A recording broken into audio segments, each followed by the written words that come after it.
આ તરફ રાજકોટની વાત કરીશું, જ્યાં રોગચાળો વધી રહ્યો છે।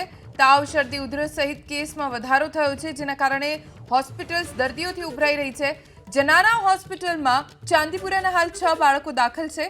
સિવિલ હોસ્પિટલમાં 2 પોઝિટિવ અને 4 શંકાસ્પદ બાળકો છે। જો કે મોટાભાગની બાળકોની હિસ્ટ્રી મધ્યપ્રદેશ અને બિહારની છે।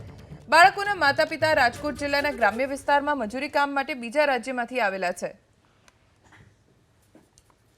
ચોમાસાની ઋતુમાં રાજકોટની સિવિલ હોસ્પિટલમાં મેળા જેવો માહોલ જોવા મળી રહ્યો છે। તાવ, શરદી, ઉધરસના કેસમાં સતત વધારો થયો છે।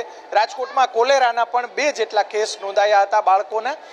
ત્યારબાદ અત્યારે કોલેરાના કેસ નથી, પરંતુ તાવ, શરદી, ઉધરસ જે વાયરલ રોગચાળામાં વધારો થયો છે, જેનું કારણ છે શહેરના અલગ અલગ વોર્ડની અંદર ગંદકી। તમે ભાઈ શું કહેશો? કયા વિસ્તારમાંથી આવો છો અને શું પરિસ્થિતિ છે એ વિસ્તારની અંદર? સાફ સફાઈ થાય છે? ના, કઈ સાફ સફાઈ થતી નથી। અત્યારે બધા ઘરે ઘરે બીમાર છે। બધાને તાવ, ઉધરસ, શરદી, પેટમાં દુખવું, સાફ સફાઈ છે નહીં કઈ। બરોબર, આ વરસાદના કારણે, વાતાવરણના કારણે અને સાફ સફાઈ ને ગંદકી છે, ગંદકી અહીંયા છે વધારે છે। અને બધા અત્યારે ઘરે ઘરે કચરાની ગાડી ટાઈમે નથી આવતી। ના, કઈ સોસાયટી? ઘંટેશ્વર, રત્નમ સિટી। ચોક્કસ, તમે ભાઈ કયા વિસ્તારમાંથી આવો છો? રૈયાધાર। સાફ સફાઈ થાય છે કે નથી? નહીં, રૈયાધારમાં પાણીના ખાડા એમને ભરાયેલા રહે છે, જેને કારણે મચ્છર થાય છે અને રોગચાળો ફેલાય છે। વૈધો છે હમણાં કઈ રોગચાળો? આ રોગચાળો વધ્યો છે। કેટલો વૈધો છે? આ પેલા લેવલ કરતા ઘણો વધ્યો છે।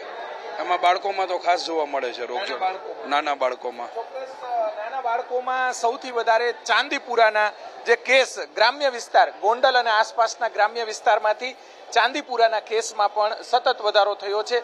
વાયરલ રોગચાળો જે ગંદકીના કારણે ફેલાતો હોય છે।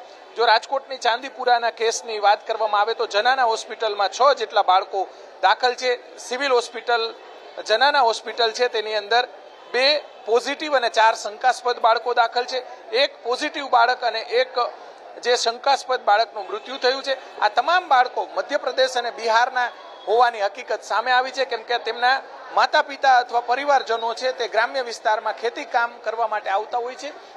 શહેર અને જિલ્લાની અંદર રોગચાળો, ચાંદીપુરા સહિતના રોગચાળામાં સતત વધારો થઈ રહ્યો છે।